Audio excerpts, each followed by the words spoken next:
Hi, my name's Mary and this is my very first attempt at a video blog.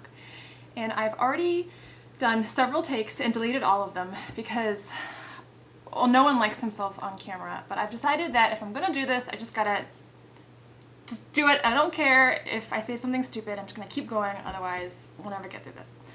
So what we're gonna do today is make a Black Widow wine glass in preparation for Halloween, so you can toast this Halloween with something a little classier than something that you might buy at Target.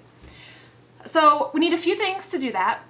The first being your favorite beverage. For me, my heart is pounding because I'm nervous being on camera. So I have my trusty glass of red wine, which I'm going to have some of right now. And then you also need something to paint on. Today I'm going to paint on this wine glass. You can paint on whatever you have, a plate, a glass, whatever you want to drink out of or eat off of. And then you also need some paint. And if you're painting on glass, I recommend Glossies is what I'm using today. It is a non-toxic acrylic-based high gloss enamel that you heat set in the oven, so it allows it to be dishwasher safe. It's great. Very durable, comes in lots of colors. And the three colors we're going to need are white, red, and black.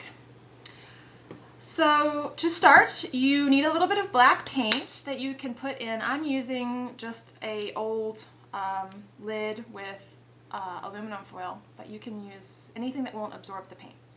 So you just squeeze a little bit, or just have a little bit, about that much, into your container. And then you have a paintbrush. You want a very small, thin paintbrush. This is the size of my finger to give you some idea of how small it is. And you just load it up nice and thick. And we're going to start with just a big round circle. This is going to be the big booty of the spider. Get it on there nice and thick. And then fill it in. And if you need to make 2 coats, that's just fine. This paint dries pretty fast. If you don't want to use Glossies, you can also use Pebeo. That's how I pronounce it. I'm not sure if that's the correct pronunciation.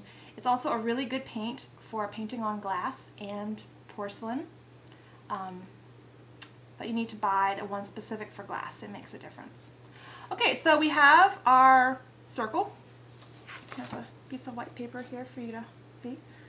That's the butt, the body. Then for the head, we're just going to paint a very small, soft, rounded little square. That's where the head is and where the legs are going to come out of. Like this. Okay? Now for the legs. The legs, there's a trick to it. I call it the thick and thin trick. And all you have to do is start out with a lot of pressure, push all the way down your paintbrush, and then lighten up. And then you're going to paint the legs in segments. So you're going to have thick and thin segments. So we have 1, 2, 3, 4. And they're different sizes, just like on the human body, like our arms are longer in some places and then our fingers are shorter. So with the spider, you're going to do the similar thing. You have little segments that make up one leg. And when you're painting the legs, remember to do 8. Sometimes I forget to count and we'll end up with 6 or 10 legs. And to do the legs, you just kind of space them apart. They don't have to be perfect. Just space them like a spider might be hanging out in a web. And the more irregular they are, the more natural it looks. I wish I had a better background for you guys. Maybe I'll try and fix that next time. So you can see I'm just kind of randomly spacing them out so they aren't too close together. But the point is, you got to make sure that you do it in a kind of a liquid, thick, thin technique. We're going to do 4 on each side. And if you want to stick your hand, sometimes I stick my hands in here to get a better grasp. Paint upside down, it's easier. Now I'm doing the front part of the little scary part of the legs. Okay, so you can see I have 4 sides of the spider already done.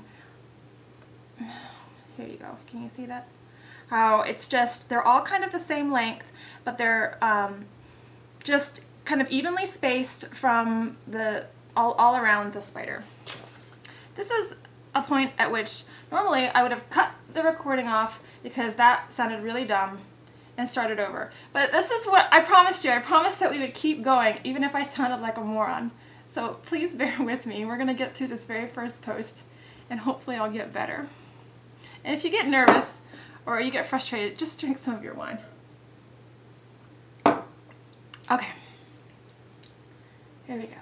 Thick, thin, spacing them all around. Now when I do the other side of the spider, I like to kind of make them mirror images just because it's easier to see where you're going. But if you aren't able to make it a mirror image or you don't want to, that's perfectly fine. Spiders can move their legs any which way they please.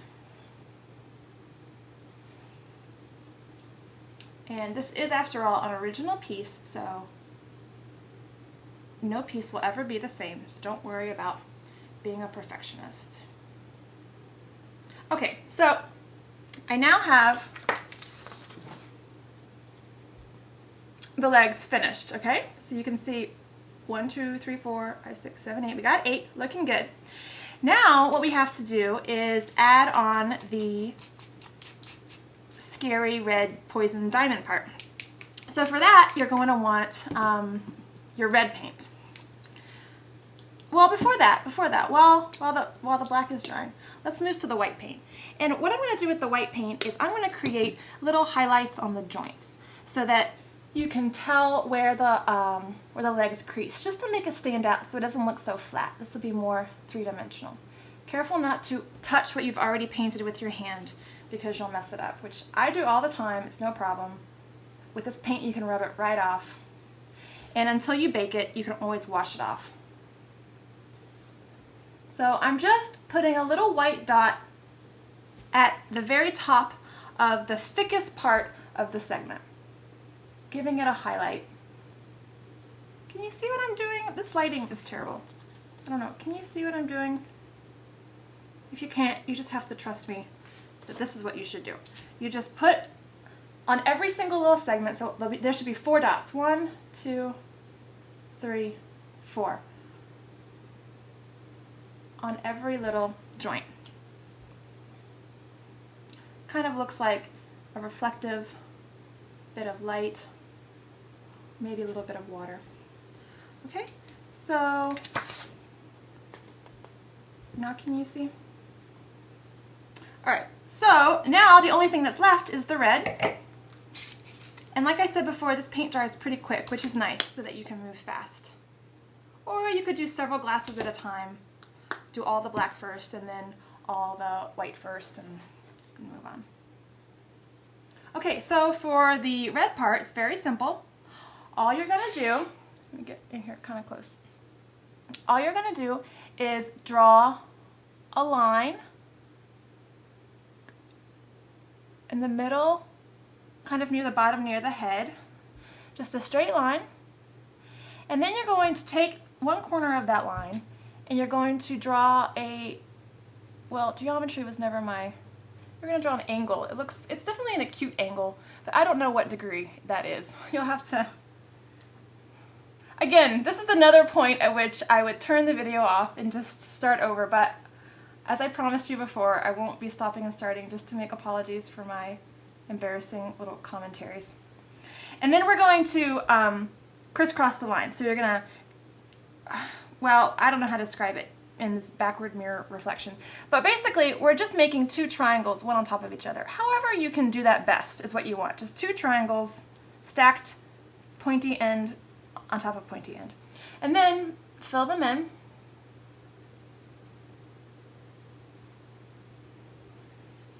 And then I also like to give evil red looking eyes down here at the bottom.